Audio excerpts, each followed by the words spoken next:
Numbers 23.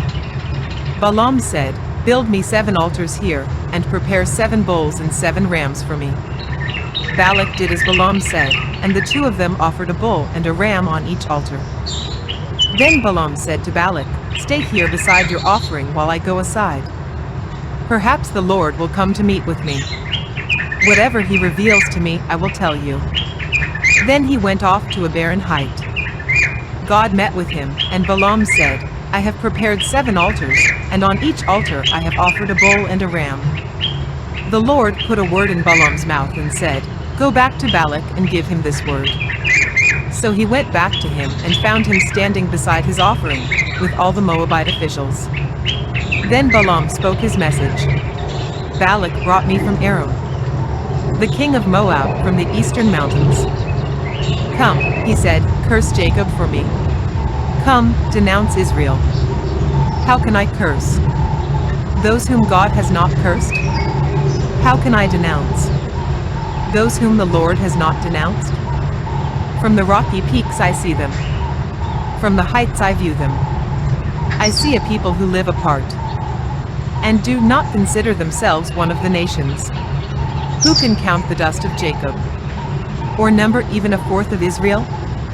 Let me die the death of the righteous, and may my final end be like theirs." Balak said to Balaam, "What have you done to me? I brought you to curse my enemies, but you have done nothing but bless them." He answered, "Must I not speak what the Lord puts in my mouth?" Then Balak said to him, "Come with me to another place where you can see them. You will not see them all, but only the outskirts of their camp. And from there, curse them for me." So he took him to the field of Zophim on the top of Pisgah, and there he built 7 altars and offered a bull and a ram on each altar. Balaam said to Balak, "Stay here beside your offering while I meet with him over there." The Lord met with Balaam and put a word in his mouth and said, "Go back to Balak and give him this word." So he went to him and found him standing beside his offering, with the Moabite officials. Balak asked him, "What did the Lord say?" Then he spoke his message. "Arise, Balak, and listen. Hear me, son of Zippor. God is not human, that he should lie. Not a human being, that he should change his mind. Does he speak and then not act? Does he promise and not fulfill? I have received a command to bless. He has blessed, and I cannot change it. No misfortune is seen in Jacob, no misery observed, in Israel. The Lord their God is with them, the shout of the king is among them. God brought them out of Egypt.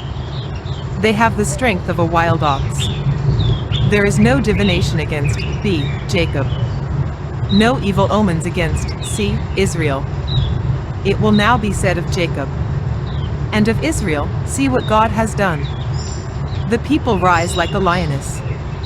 They rouse themselves like a lion that does not rest till it devours its prey and drinks the blood of its victims." Then Balak said to Balaam, "Neither curse them at all nor bless them at all." Balaam answered, "Did I not tell you I must do whatever the Lord says?" Then Balak said to Balaam, "Come, let me take you to another place. Perhaps it will please God to let you curse them for me from there." And Balak took Balaam to the top of Peor, overlooking the wasteland.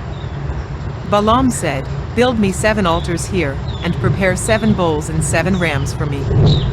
Balak did as Balaam had said, and offered a bull and a ram on each altar.